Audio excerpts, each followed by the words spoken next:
नमस्कार, पेश है इस हफ्ते का मुकाबला में हुआ विज्ञान प्रकाश। एक और दौर राजनीति का और एक और दौर एक यात्रा का। यात्राएं हिंदुस्तान की राजनीति में तमाम हुई, उनकी बहुत लंबी लिस्ट है और यात्राओं के पीछे हमेशा कोई ना कोई मकसद होता है।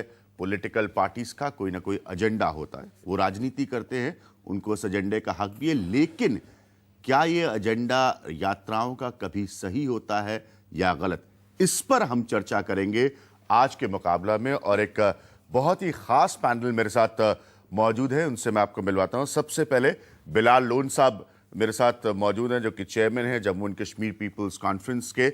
वहां पर इस यात्रा को किस तरह से देखा गया है, उस पर बिलाल लोन साहब हमसे बात करेंगे। शकील अहमद साहब मेरे साथ मौजूद हैं, स्पोक्स पर्सन हैं कांग्रेस पार्टी के, और लगातार आप इनको अलग अलग टेलीविजन प्रोग्राम्स में सुनते हैं। सिद्धार्थनाथ सिंह बीजेपी के, कहते हैं कि बीजेपी की इस यात्रा में जो यूथ विंग है बीजेपी की, उसकी एक बहुत बड़ी भूमिका थी। सिद्धार्थ से हम बात करेंगे कि क्या ये एक नया पॉलिटिकल मसौदा तैयार हो रहा है बीजेपी के भीतर ही। एक बहुत खास मेहमान अली अनवर साहब, वो चीफ विप हैं राज्यसभा में जनता दल यूनाइटेड के, और ये पार्टी हालांकि ये बीजेपी के साथ है बिहार में, लेकिन इस यात्रा के पक्ष में नहीं थी। अब इनको ध्यान से सुनिएगा और हम सबसे बड़ा सवाल ये टटोलने की कोशिश करेंगे कि इन यात्राओं के पीछे असली मकसद क्या होता है, या ये महज पॉलिटिकल एजेंडे से घिरी होती है।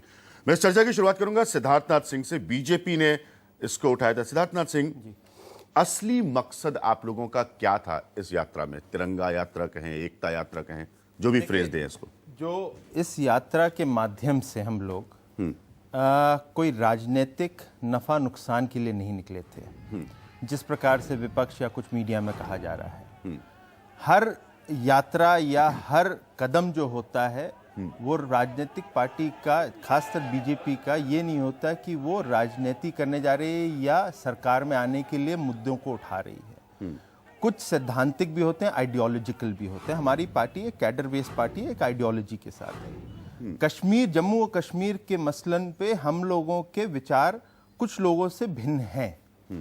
हम लोगों का वहां पे मानना है कि जिस प्रकार से जब आज़ादी हुई थी और इसका जो विलय हुआ था वो पूर्ण रूप से विलय हुआ था, लेकिन हाल में जो कुछ ऐसी चीजें जो पैदा होती आ रही हैं, आपने देखा होगा कि आर्मी के ऊपर प्रतिबंध लगाने या आर्मी को, AFSPA को वहां पे हटाने के लिए, क्योंकि स्टोन पेल्टर्स जो पाकिस्तान से स्पॉन्सर्ड थे, उसके पीछे सरकार जो जम्मू एंड कश्मीर की थी या केंद्र में जो सरकार थी वो घुटने टेकने को तैयार थी। उसी प्रकार से जब आपके संविधान के तहत आपका हक है कि कहीं भी आप तिरंगा फैला सकते हैं, फहरा सकते हैं, उस तिरंगे के ऊपर कोई, मेरे को नहीं लगता कि यहाँ पे कोई भी जो लोग बैठे हैं या जो यहाँ पे मंच पे भी हम लोग हैं, इस पे कोई विवाद हो सकता है कि संविधान के तहत किसी के पास कोई अधिकार नहीं है कि वो तिरंगा वहां पे कहीं भी देश के किसी भी कोने में फहरा सके।